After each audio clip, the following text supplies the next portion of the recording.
Good evening, and welcome to the You Don't Know What You Don't Know podcast. This is an educational podcast that provides information on past and present historical events. These are events that shape the perspective of Black Americans and their experience as citizens of this United States of America. Does history repeat itself? Karl Marx said, history repeats itself first as tragedy, second as farce. All right, folks, in looking at history, I found a 1922 article from Marcus Garvey on the Negro problem. And I compared that article and what Marcus Garvey says in that article to the condition of Black people in America today, 100 years later. And I have to ask the question, our condition has changed, but for every action to make our condition better in America, there's a reaction that negates that. Will Black Americans ever be accepted? Will people of color ever be accepted in this United States of America? Do we want to integrate? Do we want to assimilate? What about segregation or separation? 100 years later, there's a repeat of history. Our condition improves, but our condition doesn't improve to where we are treated as people based on the content of our character. I know that sounds familiar, but I'm just asking the question.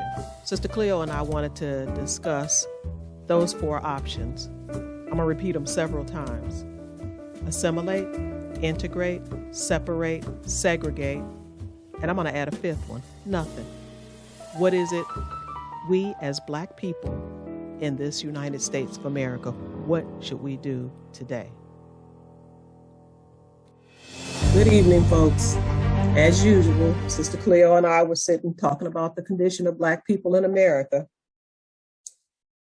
While we were talking, I remembered reading about Marcus Garvey and some of the things that Marcus Garvey said. So with that in mind, I'm going to read you this little thing that Marcus Garvey said in 1922 about the Negro problem. But before I read that, what Sister Cleo and I was discussing was the condition of Black people and America and how Black people are perceived and dealt with. So we wanted to try to figure out, as Marcus Garvey called it, the Negro problem and what it is we need to do. Do we need to assimilate, segregate, separate, or integrate, or nothing? Or just leave things the way they are and everything is okay? Marcus Garvey said, as far as Negroes are concerned, remember this is 1922 in America, we have the problem of lynching, peonage, and peonage means being bound in servitude, and disenfranchisement, meaning being disqualified for jobs or marginalized because we are Black people in America. We cannot allow a continuation of these crimes against our race. As 400 million men, women, and children worthy of the existence given to us by the divine creator, we are determined to solve our own problem. Again, segregation, separation, integration, or assimilation, or nothing. What should we do? So to get this started, I wanted Sister Cleo to speak to separation and segregation. And under those, we can't leave out redlining. And I'll come back and talk about assimilation and integration. Because before we can decide to do what we should do, we need to understand what doing means. Okay, I'm going to talk about separation, segregation, and redlining. And to get started, I'm going to just run through the definitions of those three things. And not the full definition, okay? For instance, separation is the state of lacking unity. Independent, not united or joined.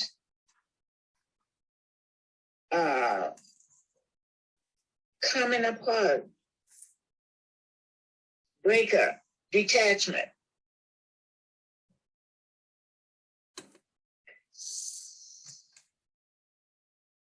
Dividing into components or constituents. An area reserved for some particular person. Segregation. Types of segregation that I'm thinking about on this topic is housing discrimination, which is a social system that provides separate facilities for minority groups. Also segregation by race, white separatism. It's a social system in which white people live separately from members of other races. We also want to talk about redlining, which is the boundaries around neighborhoods based on the residents' race and deprives them of resources and opportunities. Redlining also encompasses high poverty neighborhoods with a higher proportion of people of color than other communities. Actually, in talking about these three topics, it seems like redlining encompasses both separation and segregation. Redlining has actually perpetuated long-term segregation. I think I'm going to focus on redlining. Redlining is, and I'm going to speak to the banks. The banks, for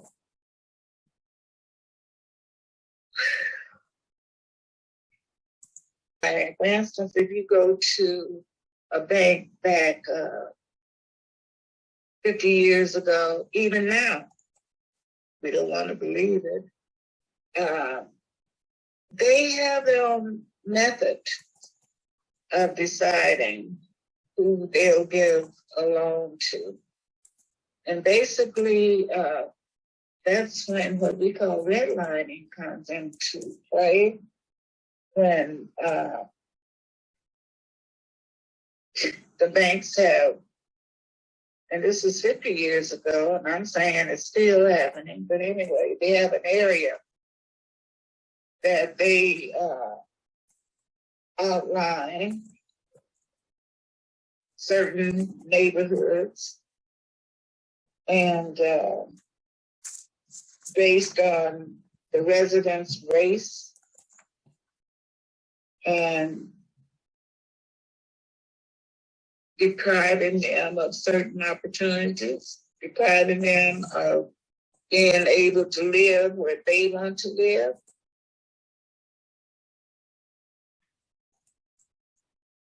And it's called structural racism, where racism is built into the rules of society. Built in. Here, a black person go into the bank and want to get a loan to buy a home.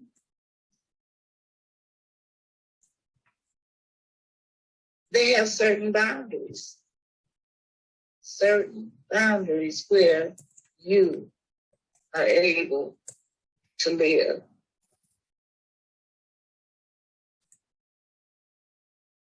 And mostly red-lined areas, red-lined neighborhoods have a higher proportion of people of color than any other communities.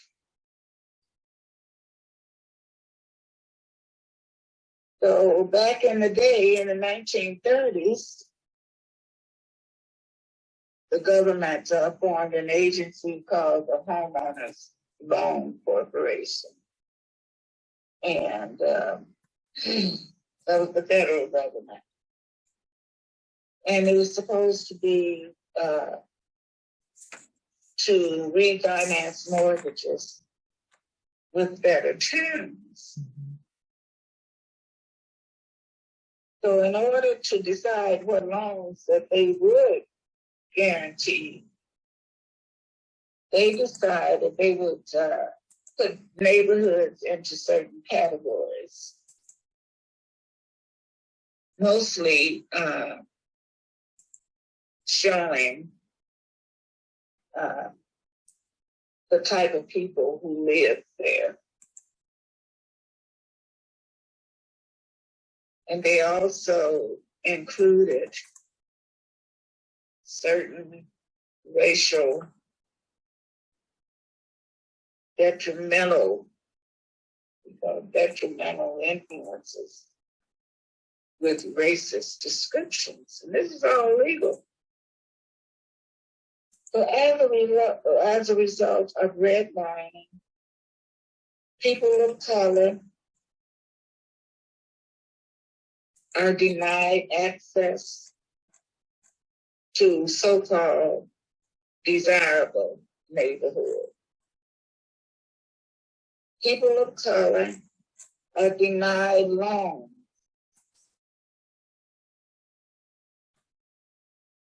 to buy homes. Real estate agents also are involved in this type of tactic.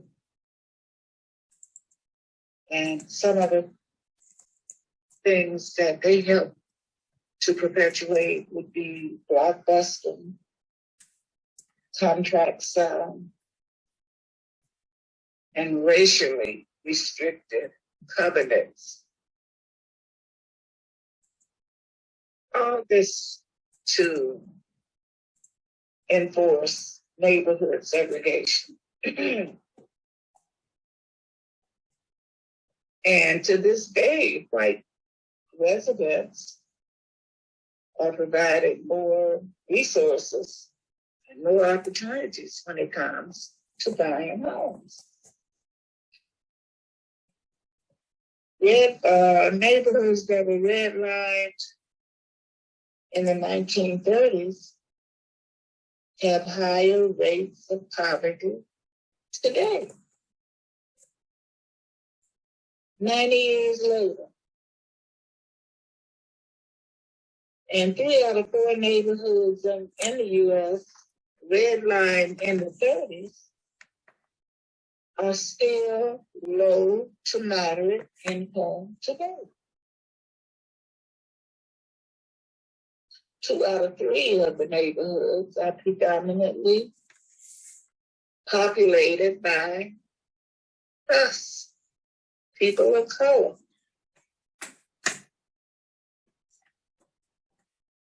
There's a term called neighborhood disinvestment. And that's where it's denying or withholding public and private funding, city services, or other resources that neighborhoods need to thrive. And that worsened poverty and discrimination across the United States. So in 1968, redlining was banned. But there are other forms of housing discrimination that still stand.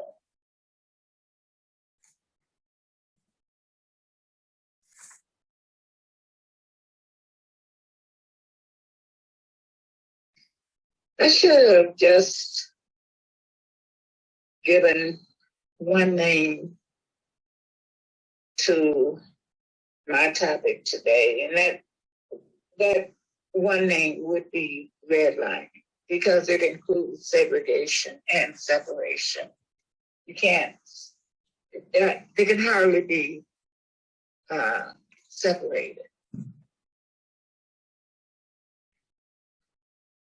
And I would think redlining perpetuated long-term segregation.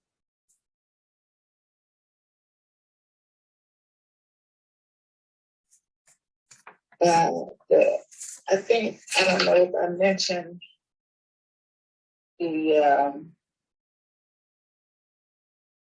so in determining whether or not the banks would give a Black person a loan, they had broken down certain categories and given them each a grade. So if you have most of the people of color who their neighborhoods had lower grades, and the lower the grade, the more segregation. They said, and the homonym for that corporation is HOLC, and their grades determine 81% of the change from neighborhood to neighborhood in the proportion of Black residents. Redlining and segregation contributed to lower earnings of the people in the community.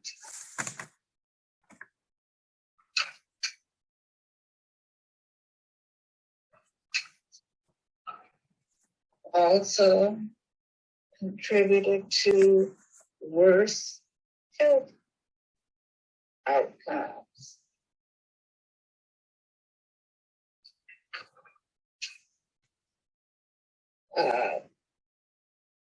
It also resulted in worse environmental outcomes for people of color.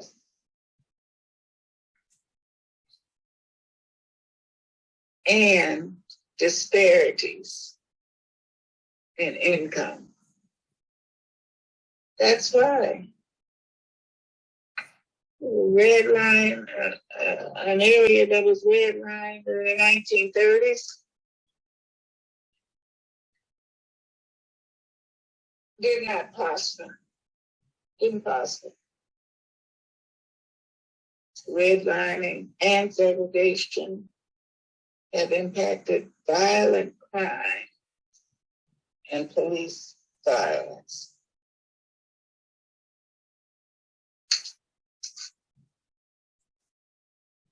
And the impact that redlining has on communities.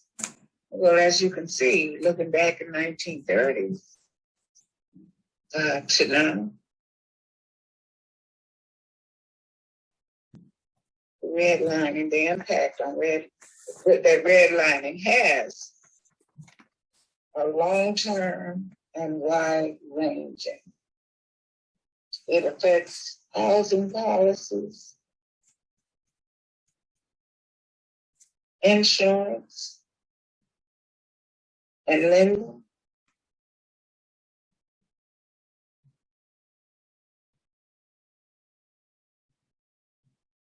These things last for generations.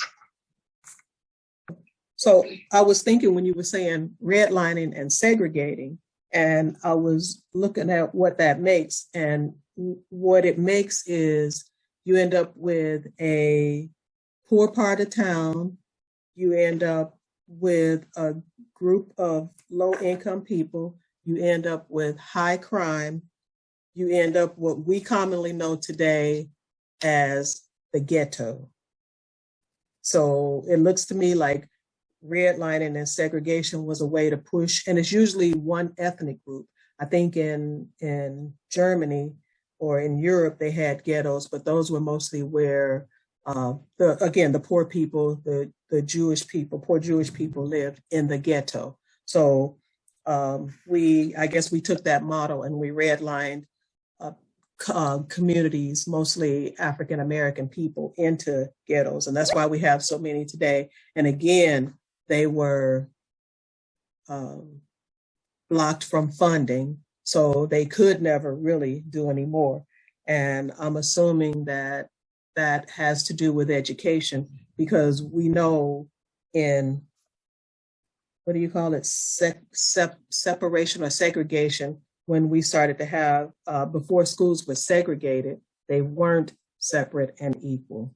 They were very unequal. So now you have an uneducated population, low wage owners, crowding, and basically no way to get out and no funding to help build the community. So I do see a big problem with that.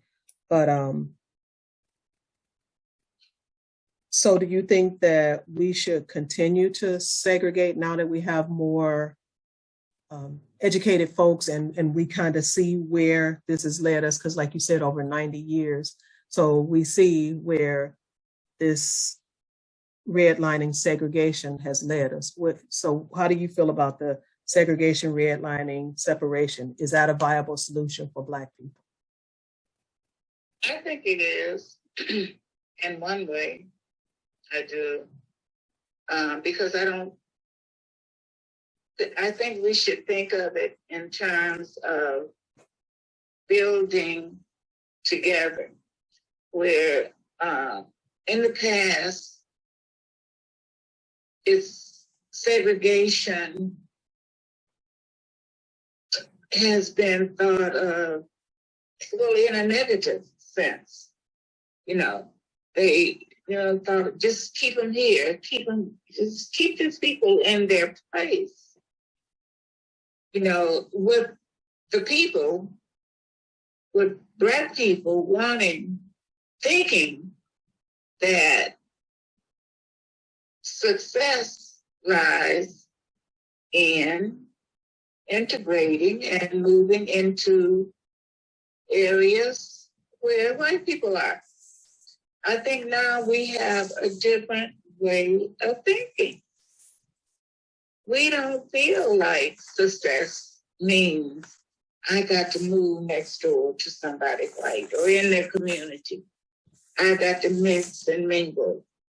Then that means I have made it. No. Now I think now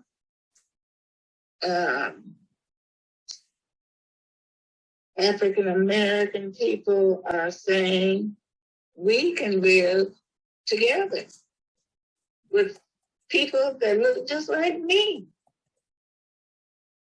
And it should not automatically be called a ghetto because Black people live there. We know how to clean up our communities. We know how to maintain our homes, keep them up.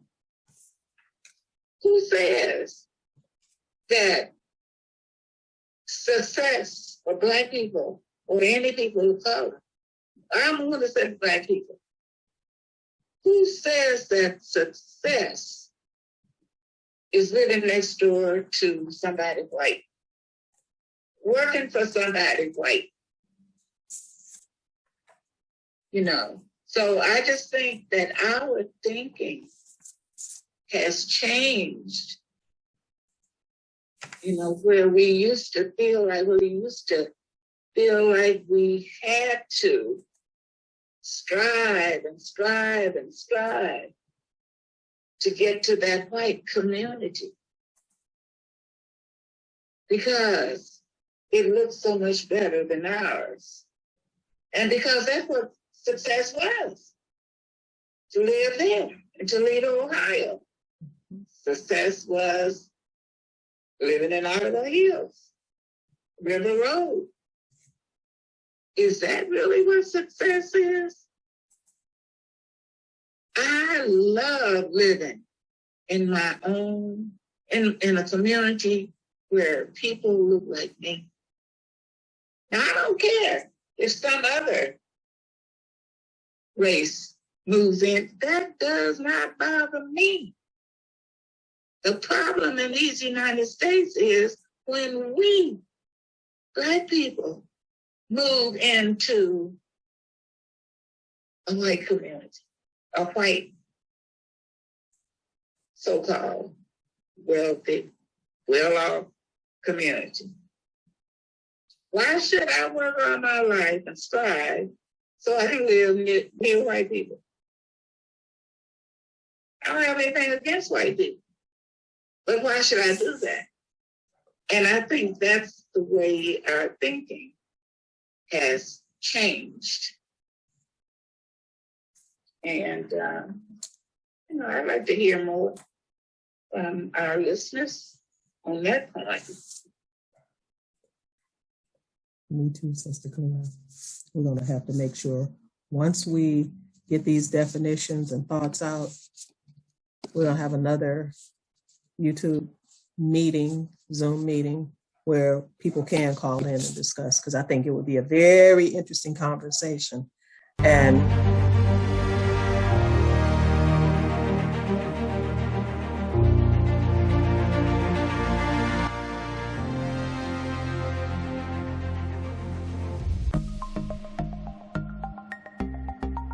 now I'm going to talk about integration and assimilation. Basically, a definition of integration is the bringing together of races on purpose. And if you want to look at what that means, that in itself is problematic in America, because for America, the bringing together of races on purpose was a means to increase the population of people. And so at some point in our history, and we're going to have to go back and study this, we separated into Black and white. We didn't separate into the indigenous people, the white and Black and Asian. So at some point we separated into Black and white. And so integration in the United States meant we had over 4 million, well over 4 million Black people that were freed in slavery. And so what happened is, as non-Black people started coming over from countries and European countries, they were lumped into that group, because if you think about it, in the United States, we didn't have very many white people. We had a lot of indigenous people, and we had a heck of a lot of Black people. We didn't have very many white people. And so that presented a problem. And to increase their numbers, the British, which was mostly British, they started allowing Polish, Greeks, Italians, the Swedes, the Germans, and the Jews all to come. You come to the light side or you come to the dark side. You're Black or you're white. So they were white people, and they assimilated into the American culture and to the treatment of Blacks in America. And so integration is a purposeful act, and that's something that I haven't seen in the United States. Assimilation, that's a process where individual groups of people of different heritages acquire the basic habits and mode of and embrace the country they come into, which, if you think about that, since everybody came to America, the culture of the people that were here would have been the culture of the indigenous people, but that's not what happened. People came and they took on the culture of the white race that had pretty much annihilated the indigenous people. So there's advantages and disadvantages to assimilation. So basically, assimilation means you say whatever your culture was, you forego your culture and you just take on the culture. So basically, the disadvantage of assimilation is your culture stands to lose their traditions. And for this is kind of interesting. white folks living in America pretty much annihilated the indigenous people. Well, and you can see that because what they wanted to do was they wanted them to lose their culture and their identity, which is why sometimes you'll see pictures of Indians and they'll have half Indian garb and they'll have half American white folk garb for that time of day. You'll see Indians with the tall Abraham Lincoln hats on. They were trying to assimilate. My contention is we can't assimilate and they couldn't assimilate for one specific reason. And that's I call it our badge because it's something we have no control over. Because of our skin color, we can never assimilate and just mix with the masses. Because of their skin color, they can never assimilate and mix with the masses. And if you think about it, that goes back to why Black people made the perfect slaves. We couldn't hide in plain sight. We couldn't hide. Anywhere you saw a Black person, you knew that was a slave. And if they weren't with a master, they weren't supposed to be there. So you captured them and took them back or put them someplace. For that same reason, assimilation is not possible. Assimilation was not possible. And that's why, again, we made the best slaves. But the goal of assimilation is to destroy that culture that you came from. And I think that if you come from Spain or Mexico or Africa or Greece or any Arab country, any European country, you should be able to keep your culture. Now, unfortunately for Black people in America, we don't have that choice. So we don't even know what assimilation means because, well, I guess we've been assimilated.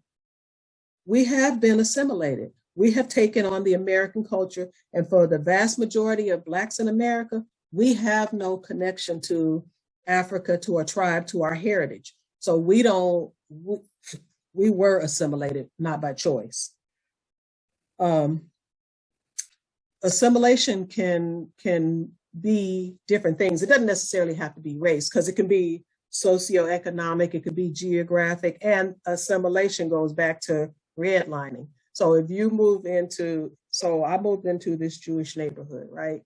My choices was I can try to blend in, of course I can't, but to assimilate into, on certain days, stores are closed in Jewish neighborhoods, certain holidays, we observe those holidays because we lived in that neighborhood. The advantages of assimilation are it makes people feel secure. And an example of assimilation that would make people feel secure is for people of Arab nations that wear the burqa, and that would be the ladies that have that have the covering on their face and it covers up everything except their eyes and their clothes are covered. For people wearing a burqa, going into a job, that to me, and to our society, that's, I won't say frowned upon, but I think they would be less likely to get a job as opposed if they went in there in a business suit. So we still have our stigmas on people and things that make us feel comfortable and uncomfortable. So a Native American person going in a headdress, that may make the interviewer or interviewers uncomfortable. So assimilation makes everybody feel more comfortable. And that depends now, because if you're on a reservation and you're going for a job and you come in dressed in a business suit, that may make the people feel uncomfortable. So you have to know where you are and assimilate into whatever that culture is. One of the things that Marcus Garvey said about Black people, he said, and assimilation, some Negro leaders have advanced to the belief that in another few years, the white people will make up their minds to assimilate their Black populations, thereby sinking all racial prejudice in the welcoming of the Black race into the social companionship of white. Such leaders further believe that by the amalgamation of Black and white, a new type will spring up, and that type will become the American and West Indian of the future. He further says, this belief is preposterous. I believe that white men should be white men, yellow men should be yellow, and Black men should be Black in the great panorama of races. I agree with him. I don't think we should have to hide behind our whatever, or we have to try to be something other than what we are. And we should be more accepting. A while ago, Sister Cleo and I were talking about this Netflix show, Bridgerton. And in that show, I started watching it by accident. But in that show, I'm watching Black people, white people interact with each other as people, not as a color. There was a class difference, but even there was a way for the classes to mix and mingle. Of course, you had your workers, but in this story, my question became, as I waited for some racial overtones or undertones that never appeared, my question was, can we have a Bridgerton in the United States of America, a true Bridgerton where people are just treated as people? That would be my question. And so in the thought of assimilation, segregation, separation, or integration, I'm not even sure if I have a thought, an idea, a wish, or what I think is best or what I think should happen. But I would like to hear what other people think. Join us next time as we look back from 2022 and find Black organizations. Where is the National Association for the Advancement of Colored People? Where is the Student Nonviolent Coordinating Committee, or SNCC? Where is the Southern Christian Leadership Conference? And where, oh where, is our Black Panther Party? Join us as we take a look.